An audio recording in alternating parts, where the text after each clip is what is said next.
どうも皆さん、カイトです。リリーが館を徘徊する廃刊少女をご存知でしょうか？こちらは2020年7月20日に制作サークルのフランボワーズ様がフリーゲームとしてリリースされ、さらには2022年7月17日に続編廃刊少女レプリカも同じくフリーゲームとしてリリースされました。早速周回要素ありきのエンドどちらも全てクリアしたんですけど、抽象的に描かれながらも体験できるホラーミステリーでしたね。ホラー要素を若干感じつつのミステリーに重きを置いた作品であり、リリーで真実を導き出すルート探索はめっちゃ面白かったです。今回は廃刊少女に焦点を当てて、ジャンル、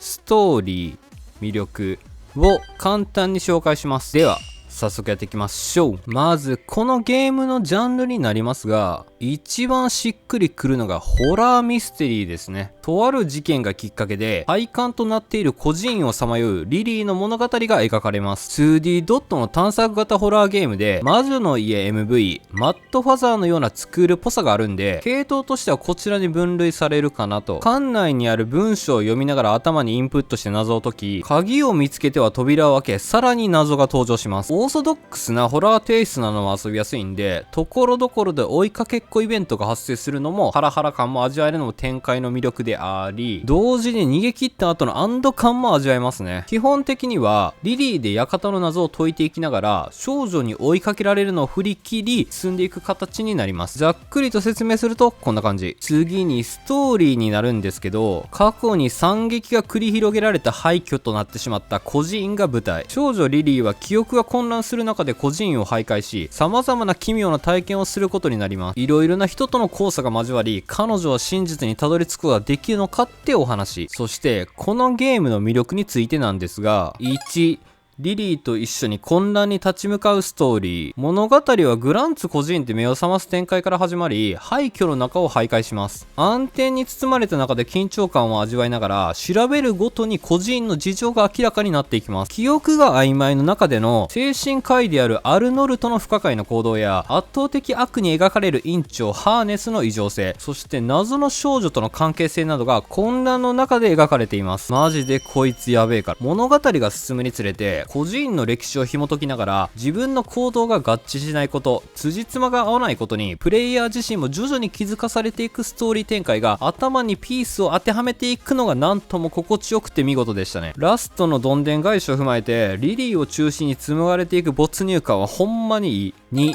2D ドットでの世界観とグラフィック。冒頭で作るっぽいと言いましたが、孤児院の中での多彩なドット表現とグラフィックが非常に作り込まれています。甲冑の細かい驚きポイントから、ミラーの中で映ったリリー、追いかけっこをするランニングイベント、ところどころに挟み込まれているイラストなど、フリゲとは思えない多彩さを感じ取られます。メローさんやってくれてんなと。まあリリーが可愛いのは言うまでもないんですけど、こういった細かなディティールをこだわっているというのも、プレイヤーに飽きさせないようにしているのがすごく伝わりましたね。多分これはあるあるなんですけど、こんな感じのドットの動きでいいだろうと思いつつも、さらに細部までこだわって何度も作り直してんじゃないかなと勝手に推測しています。3、クリア時間は2時間。通常エンドとマルチエンドを合わせたクリア時間は約2時間ほどでした。周回ありきのゲームなんで、1周目でのグランツ孤児院の事情を把握しながら、リリーとしての衝撃の事実を目の当たりにする。2周目ではさらなる事実を補完するためにマルチエンドを目指す感じです。難易度は特筆すべきほどは高くないんですけど、もし詰まった場合でも公式ホームページにヒントが出ているので参考にしてください。4、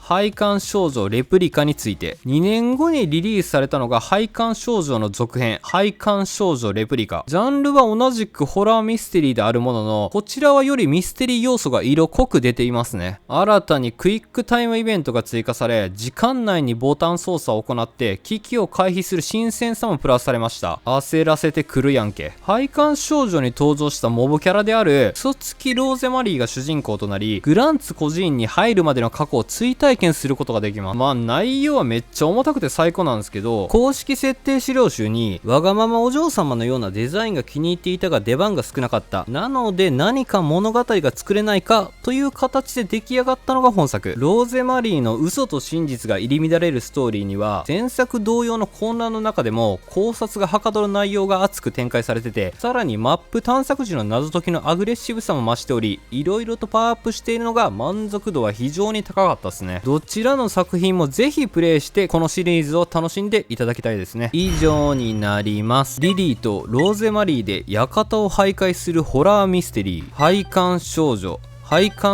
レプリカ。独特な世界観が 2D ドットで表現されながらも、ストーリーテリングとしては十分な役割、さらにはびっくりさせる要素が若干ありつつもコンパクトにまとまったゲームバランス。よければ皆さんも踏み込んではいけない館に足を突っ込んでみませんか。きっとプリゲだから敬遠してたらマジで後悔したねんけど、リリーとローゼマリーのファンになってまうやんけってなること間違いないですよ。このチャンネルではインディー作品を中心におすすめのゲームを一通りクリアして紹介しております。少しでも参考になった方がいればチャンネル登録や高評価をしていただけると幸いです。ではでは、またの機会に。カイトでした。